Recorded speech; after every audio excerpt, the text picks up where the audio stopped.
Alrighty, so the plan today is to put that in here. So I thought what I'll do, well, to quote Marty and Moog, first thing you have to do is jack up your car, obviously.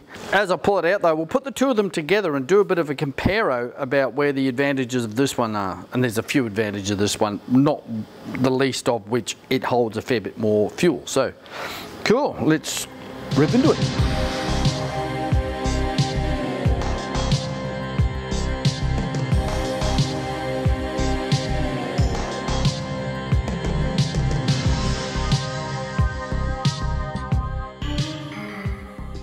Do you remember way back when I first got the ute and I had to get it registered and I had to put a charcoal canister in it? Well, I'm pretty sure that that is a charcoal canister. It's hooked up to the overflow. That's what I think it is. So I didn't actually have to do that. So what I'm thinking is that spot, sorry about that, I was just, let's make you ill, oh my God! Alright, so where I put the charcoal canister, which is that little gizmo there, if I can get it in the light, I'm now going to put an oil catch can there. Just got to find one about the same diameter, it's about 100 mil. I think Raceworks does one. I'll have to have a bit of a squeeze. Now, owning a ute, there's the good and bad things. The good thing about them is you've got all this tray here to put stuff in and carry it around. The problem is, if you start working on it and you lose motivation, then it's really great for storing stuff in. So you can just fill this lovely big space up here with crap, which further demotivates you because every time you've got to work on the damn thing, you've got to empty all the crap out of it first. So I made a point of only putting stuff in here that I'm actually working on that particular day. See? Up here for thinking, down there for... Here is that filler, by the way. So let's have a look at the other side of it. Yeah, so everything that you need is here.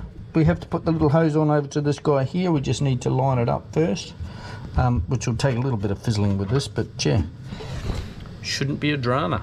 As you know, we're entirely self-sponsored here. We don't do paid commercials for anybody, but boy, is it hot.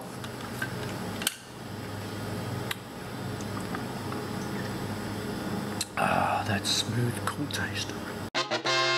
Okie dokie, so the old one's out. Here it is next to the new one. As you can see, there's quite a bit of difference. It's got a lot more capacity in it than the old guy. This groove down here is like the tail shaft sits about there, but then you've got the handbrake line that sits there, and that's accommodated here. But see, it's also got extra over the top. This holds quite a bit more. It's a pretty good thing. The only drama I can see at this stage of the game, just looking at the heights, is this here sits a little bit lower. If we line those two up together, where those bolt up, you can see we've got a bit of the swirl pot, which is an in-tank swirl pot, which is a great idea, sits a little bit lower. And because we're hardly running the old Sunny truck at standard ride height, that is, well, it's a bit lucky because it's the lowest part of the vehicle when you're going over rises and whatnot is of course the centre of the wheelbase, which is about there, just near sort of behind your bum where you're sitting. Because this is an extended wheelbase, it has quite a long wheelbase for a small car. Like, it's got a really long wheelbase for what it is. This is the filler. This is roughly in line with that, a little bit forward of it. As you can see, that actually sits quite near the back wheels there. If that was up at the other end here, I think we would have maybe a bit of a drama, but we don't. It sits back there, so looking good. While we're under here, I thought I'd show you what Bankstown Budget Exhaust did to sort my exhaust. They did a couple of things actually. So they've sorted out the hookup to the extractors up the front, but see this piece here? Now this used to run, let me just, down from where this is here, straight down and down here. It sat at about this level and it was all squashed because this is basically the center of the wheelbase.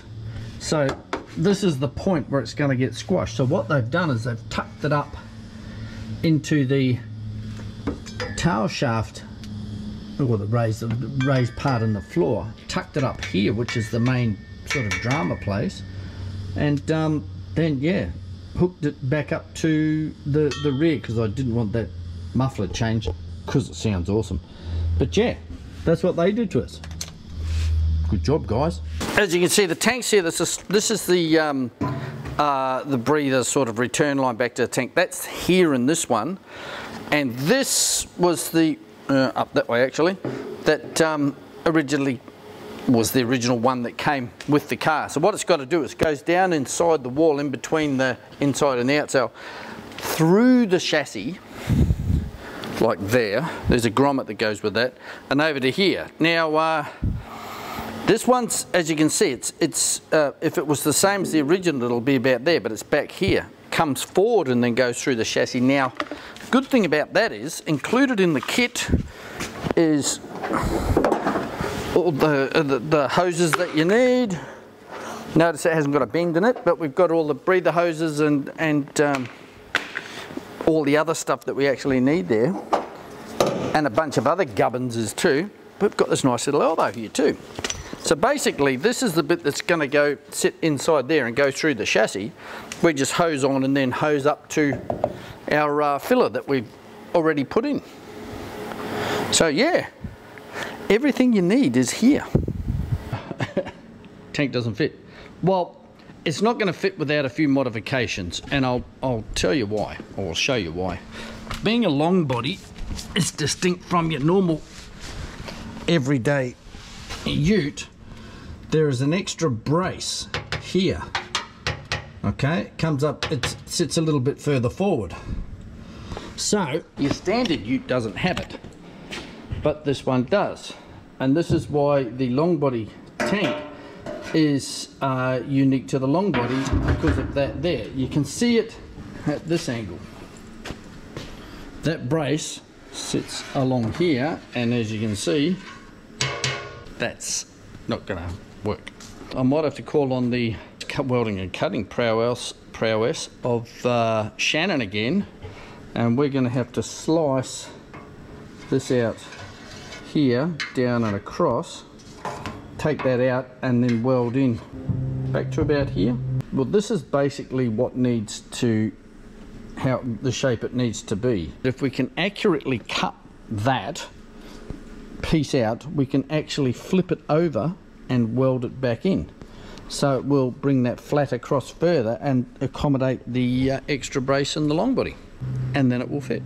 So that's it for me today. I'm just going to put the tail shaft back in, and then I think I'll go home and have some beer. I've got some nice Asahi Super Dries cooling in the fridge at home, which are calling to me. I can hear them. Oh, come and drink us. So that's what I'm going to be doing. So that's the end of this episode until we can fix that. We'll see you next time. All right, so I got Henry here. Say hello, Henry. Hello, Henry. And to fix some dents on the car. So, need somebody good in Sydney? Henry from Paintless Dent Repair Vin. So he's trying to sort out all these little dents down the side of it that you can't really see very well on the camera here. You can see it's that one. Yeah.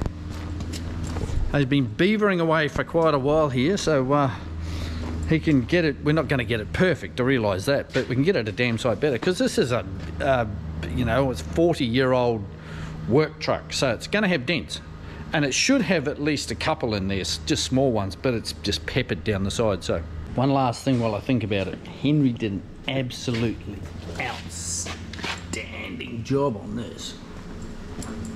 He used to have a nice ding here, now we've just got a mark in the paint. And then he found a ding that we had down here I didn't even know we had. He did it a couple of times actually. Look at this. Oh, it's a little dirty, but like, man, that's like, it's still a little bit ripply here, because if you look, see all these little bits of paint where it's been touched up. I figure that for a while in one of its lives it was being loaded from this side, like boom, into the car.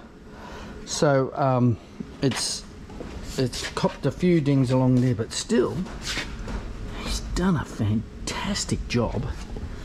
Tailgate, that's just bloody amazing.